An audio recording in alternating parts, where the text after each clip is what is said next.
Good morning, class! As we begin our journey to another exciting lesson, let us all ask first the guidance of our Almighty God.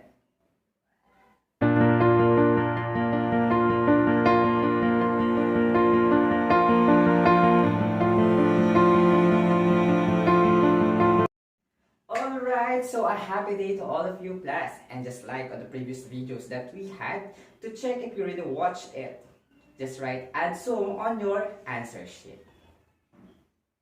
So class, if you still remember, our previous video was all about the lesson using appropriate cohesive devices in composing various types of speech. And cohesive devices, as a sort of preview, are any single words or phrases that are used to hold and connect parts of a text or a sentence. Class, I already received and checked your answer sheets for the previous lesson. And here are the top 5 highest scores for each section. And with that, keep up the good work, babies. Now let's have a short activity before we tackle our lesson. And you have to arrange the jumbled letters in order to form the intended words based on the provided descriptions. By the way, class, make sure you have with you your pad, pen, and module. Then open your module on page 5 where you can see the Independent Assessment 1. So in answering, I will be giving you 5 seconds to guess the answer. Then after the given time, I will show the correct answer so that you may check if you get it or not. Are you ready? So let's begin. For number 1. Timer starts now.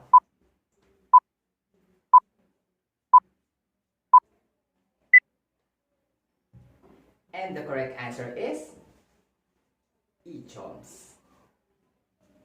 For number 2. Timer starts now.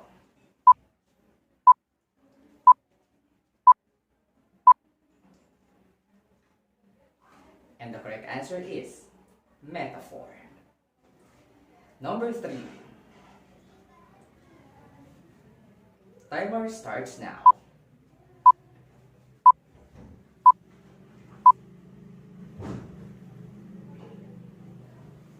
And the correct answer is oxymoron. For number 4.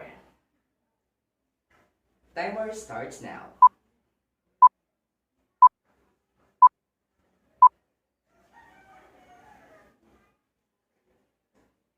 And the correct answer is hyperbole. Number 5, our last number. Timer starts now.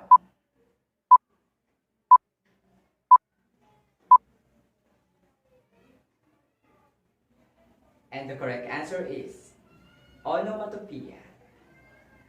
And that is our activity. So if you guess all the answers correctly, very good. And if not, don't worry, because we are just about to start.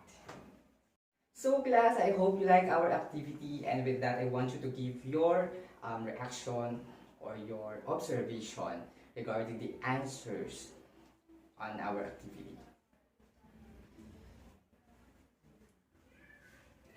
I am hoping that one of your observations would be like the answers were all about the types of figures of speech, because that is exactly our lesson.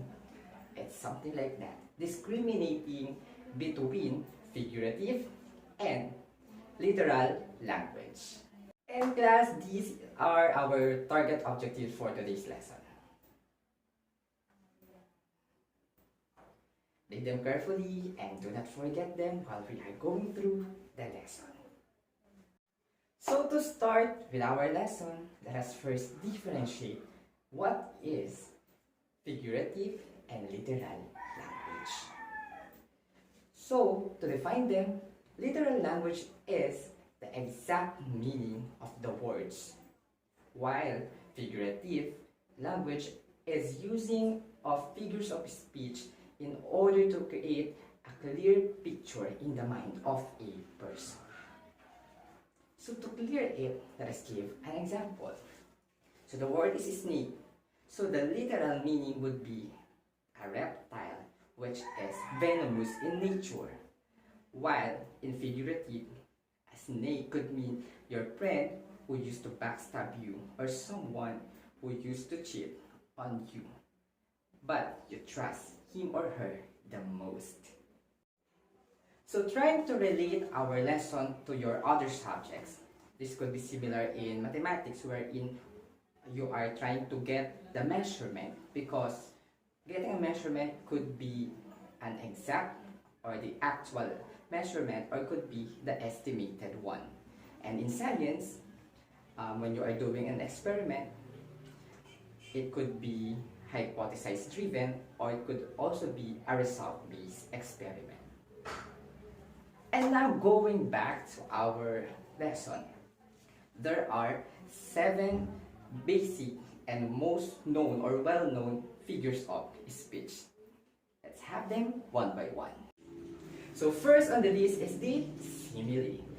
And it is a figures of speech which compares two unlike things by using like or as. For the example, and as you observe, the sentences uses the words like or as to compare two unlike things. Now let's have the second one, which is the counterpart of the simile. And that is metaphor. Metaphor is a direct comparison of two unlike things without the use of like and as. And for the examples, we have this. As you observe, the things or objects that were mentioned in the sentences were directly compared to one another. Our third one is the hyperbole, which is using exaggeration to emphasize or to bring out a sense of humor. Let's have the example. Okay. So the sentence is clearly an exaggeration of the situation. We are now on the fourth one, and this is the personification. It is the figures of speech which gives human attribute to the inanimate objects or non-living things. Let's have the example. The trees dance in the wind. We all know that trees cannot dance, but they were given that human quality. That is personification. So the fifth one is the oxymoron. And oxymoron is featuring two words that are contradicting in nature, but then they are making sense in this situation. Let's have the sentence. So the underlined words are love-hate relationship. Okay, love is the antonym of the word hate. They are contradicting to each other, but then again they make sense of the whole situation given in the sentence. They work as one. Number 6 is onomatopoeia, and it is defined as the imitation of the natural sounds of the objects being described. Examples: buzzing of the bees. And our last type of figure of speech is the idioms. And idioms is an expression which means something different from its literal meaning. For the example, it's raining cats and dogs. That is the most famous idiom that we have encountered in our schooling days. So when you say it's raining cats and dogs, that is not literal that cats and dogs will be poured out from heaven, but rather it just means it's raining hard. So class, that's the difference between figurative and literal language. And also, those are the 7 basic or most common used figures of speech: the simile, metaphor, personification, hyperbole, oxymoron, onomatopoeia, and idioms. And now I will be presenting to you expressions or sentences. Then you have to distinguish if these were expressed in figurative language or literal language. For figurative language, you just have to write FM, and for literal language, you just have to write LM. Is that clear? Okay, let's begin. So these are the expressions.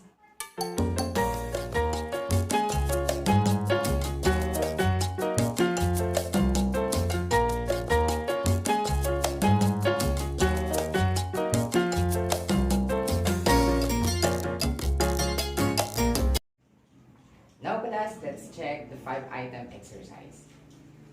So, here are the answers.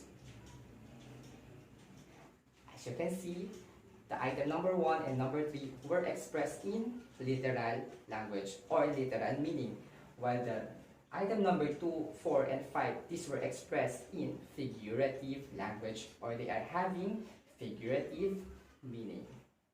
Now that you are able to recognize an expression if it is expressed in a figurative or literal language, it is time for another activity. Now get your module, turn it on the page where you can see the additional activity. If you have reached the page, you will see there that you are instructed to illustrate or to draw illustrations of your chosen idioms on its literal and figurative meaning. Then, you are going to explain your drawings in at least 2 to 3 sentences. So, the template is also provided for you to finish or accomplish the task easier. So, just follow the format. So, class, you will be doing the task on a bond paper. But if you do not have your bond paper, your writing pad will do. Okay, just color it and do it neatly. If you do not also have coloring materials, that would be okay. A plain pen or pencil drawing is accepted also. Anyway class, is everything clear? Or do you have anything in mind that you want to clarify before I will let you begin doing the task? Okay, do not worry if you cannot draw like a pro. Stick drawings will be also highly appreciated as long as it is your own work. So class, 5 minutes will be given to you to finish the task. Then submit your work during the retrieval day. Is that clear? So to sum up our lesson for today, this is just all about the difference between the figurative and the literal meaning or the literal language, and also the types of figures of speech, which are the simile, metaphor, personification, hyperbole, onomatopoeia, oxymoron, and the idioms, which all have their distinct characteristics. So, the essence of recognizing figurative and literal meaning in our daily lives could be varying. But one thing is for sure, I know that you would agree to my idea that this lesson today has led us in realizing that language is a double-bladed sword that without deeper attention and comprehension, we may find ourselves misunderstanding one another.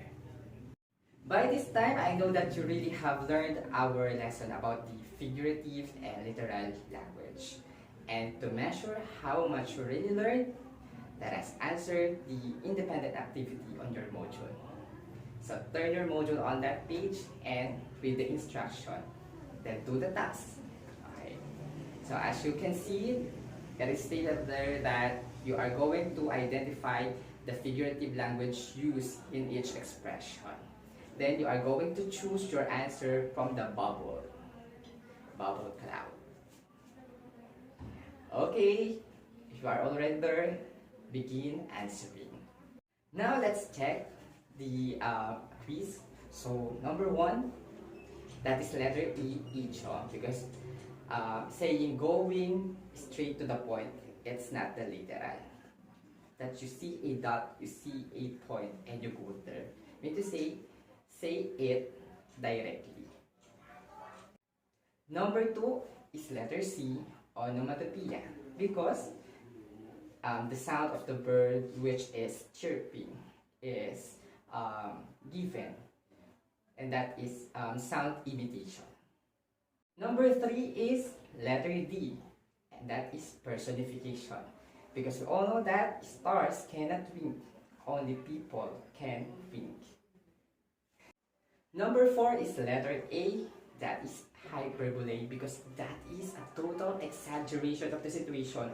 Nobody can hit a whole horse in his life.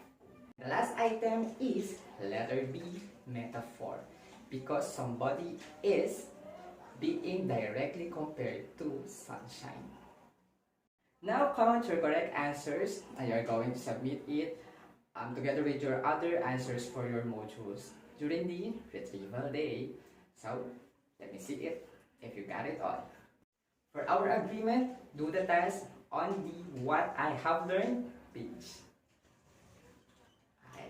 And that is all for today. Keep tuning in for the next video. Let's call it a day, class. Love you.